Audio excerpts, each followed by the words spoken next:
اور سیدہ خنسا رضی اللہ تعالیٰ عنہ کا اپنے اشعار کو باقاعدہ سرکار مدینہ صلی اللہ علیہ وآلہ وسلم کی بارگاہ میں سنانا، سرکار علیہ السلام کو ان اشعار کو پسند کرنا. اور ایک واقعہ بڑا زبردست ہمیں ملتا ہے، خاص طور پر حضرت علی رضی اللہ تعالیٰ عنہ کا، حاتم طائی کے جو بیٹے، اپنی بہن صفانہ رضی اللہ تعالیٰ عنہ کے ساتھ جب وہ اسلام قبول کرنے باقاعدہ اپنے قبیلے کے ساتھ آتے ہیں، اس وقت جو اعزاز بخشا ہے حضرت خنسا رضی اللہ تعالیٰ عنہ کو سرکار مدینہ صلی اللہ علیہ وسلم نے، وہ تاریخ کا ایک روشن باب ہے، بتلائیے ذرا. بسم اللہ الرحمن الرحیم. حضرت سیدہ خنسا رضی اللہ تعالی عنہ نبی پاک صلی اللہ علیہ وسلم کی خدمت عالیہ میں حاضر ہوئیں. چونکہ ان کے فن شاعری کا چرچا تھا، آقا کل عالم صلی اللہ علیہ وسلم کو بھی اس کی اطلاع تھی، تو ایک مرتبہ ایسا ہوا کہ انہوں نے نبی پاک علیہ السلام کی خدمت میں حاضر ہو کر اپنا کلام، اپنے اشعار سنانے کی گزارش کی. تو نبی پاک صلی اللہ علیہ وسلم نے ان کو یہ شرف عطا فرمایا کہ ٹھیک ہے، آپ اپنا کلام مجھے سنائیں، اپنے اشعار سنائیں. اور دیکھیے کہ پھر رسول اللہ صلی اللہ علیہ وسلم نے جب ان کے کلام کو سنا بڑی توجہ سے، بڑی انہماک سے، تو حوصلہ افزائی بھی فرمائی اور ساتھ ساتھ ان کو موٹیویشن بھی عطا کی.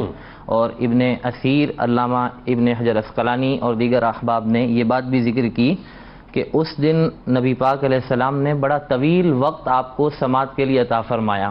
آپ دیکھیں کہ فرائض نبوت کی ذمہ داریاں اور نبی پاک علیہ السلام کی سیرت کو اگر ہم دیکھیں تو حضور کو اشعار میں کوئی خاص دلچسپی نہیں تھی. قرآن کریم نے بھی اس کو ذکر کیا، لیکن اس کے باوجود دلجوئی کے لیے، حوصلہ افزائی کے لیے اور اپنی ذات کے ساتھ قرب اور انسیت عطا کرنے کے لیے ان کی تحسین فرمائی، وقت عطا فرمایا. حتیٰ کہ مورخین نے یہ بھی لکھا کہ حضور کی حوصلہ افزائی فرمانے کا انداز یہ تھا کہ دست مبارک کے اشارے سے کہتے تھے کہ اور سناؤ، اور سناؤ، خنسا اپنے اشعار اور سناؤ. سبحان. تو یہ کمال درجے کی شفقت تھی کہ بنی طے کے کچھ افراد حاضر خدمت ہوئے مشرف با اسلام ہونے کے لیے، تو اللہ کے حبیب صلی اللہ علیہ وسلم نے انہیں نور اسلام عطا فرما دیا، جن میں حاتم طائی کا بیٹا اور بیٹی بھی موجود تھے.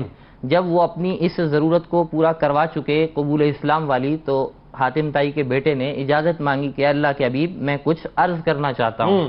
تو مصطفیٰ جان رحمت صلی اللہ علیہ وسلم نے فرمایا کہ کہو، کیا کہتے ہو؟ تو وہ کہتے ہیں کہ یا رسول اللہ، کیا آپ کو معلوم ہے ہمارے درمیان، ہمارے قبیلے میں سب سے بڑا سخی میرا والد حاتم ہے. فوراً تردید نہیں کی تاکہ وہ اپنا پورا محفوظ ضمیر بیان کر سکیں. پھر انہوں نے دوسری بات کی، یہ قبیلے کے تفاخر کے طور پہ کہ ہمارے ہاں اس لیول کے افراد پائے جاتے ہیں. تو انہوں نے کہا کہ یا رسول اللہ، کیا آپ جانتے ہیں کہ ہم میں سب سے بڑے مشہور معروف شاہ سوار عمر بن مادی کرب موجود ہیں؟ تو رسول اللہ نے اس پر بھی کوئی رد عمل نہیں دیا. تیسری بات انہوں نے کی کہ یا رسول اللہ، کیا آپ جانتے ہیں کہ ہمارے درمیان ہی جو سب سے بڑا شاعر ہے وہ امر القیس بن حجر بھی موجود ہے. تو حضور نے کہا کہ اور کچھ کہنا چاہتے ہو؟ انہوں نے کہا کہ بس یہی گزارش تھی. تو اللہ کے حبیب صلی اللہ علیہ وسلم نے پھر ان کو جو جواب ارشاد فرمایا، اس میں ہمارے لیے نصیحت بھی ہے، سبق بھی ہے اور آداب اختلاف کا ایک بہترین اسوہ رسول بھی ہے. کیا اچھا ہے، کیا اچھا ہے کہ حضور نے درمیان میں نہیں ٹوکا.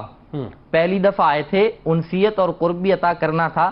ان کی جو ایک رائے تھی اپنے لوگوں کے بارے میں کہ وہ شورائے آفاق شخصیات ہیں، انہوں نے اس کا اظہار کر دیا اور اللہ کے حبیب نے کمال ان کو موقع عطا فرمایا کہ وہ جو اپنا مدعا ہے بیان کریں. یعنی پورا اوپینین جو ان کا تھا پہلے وہ سنا تسلی سے، اب اپنے اوپینین کی جو ہے باری. اور یہ بات بھی ضروری تھی کہ نبی پاک علیہ السلام اگر سکوت فرما دیتے مروت میں تو پھر لوگ سمجھتے کہ جو انہوں نے کہا ہے وہی حقیقت ہے، جبکہ وہ حقیقت نہیں تھی. لیکن حضور نے موقع دیا اور پھر حقیقت کو واضح کرنا بھی اللہ کے حبیب کی ذمہ داری تھی. تو حضور نے اس کو کیسے نبھایا؟ کہا کہ بھئی بات ایسے ہے کہ جو تم نے کہا کہ بڑا سخی حاتم ہے، یہ نہیں ہے. اللہ نے سخاوت میں سب سے بلند رتبہ جس کو عطا فرمایا وہ میں محمد کریم کی ذات ہوں. مولا کائنات انت اخی فی الدنیا والآخرہ کا لقب پانے والے علی المرتضیٰ کی شان ذکر کرتے ہوئے فرمایا کہ تم نے کہا کہ سب سے بڑے شاہ سوار عمر بن مادی کرب ہیں. بات یہ نہیں ہے، علی بن ابی طالب میدان عرب میں سب سے بڑے شاہ سوار ہیں. پھر آپ نے حضرت خنسا رضی اللہ تعالیٰ عنہ کی تحسین فرمائی اور پبلک میں فرمائی. تو حضور جان دو عالم صلی اللہ علیہ وسلم نے فرمایا آپ موجود تھیں، ان کی طرف اشارہ فرما کے کہ نہیں، سب سے بڑی مشہور شاعرہ سیدہ خنسا رضی ہیں، تاجدار کائنات صلی اللہ علیہ وسلم نے لوگوں کے سامنے ان کی کلمات تحسین کے ذریعے سے تعریف فرمائی. تو اس دن ان کے مقدر کا ستارہ کس عروج پر ہوگا.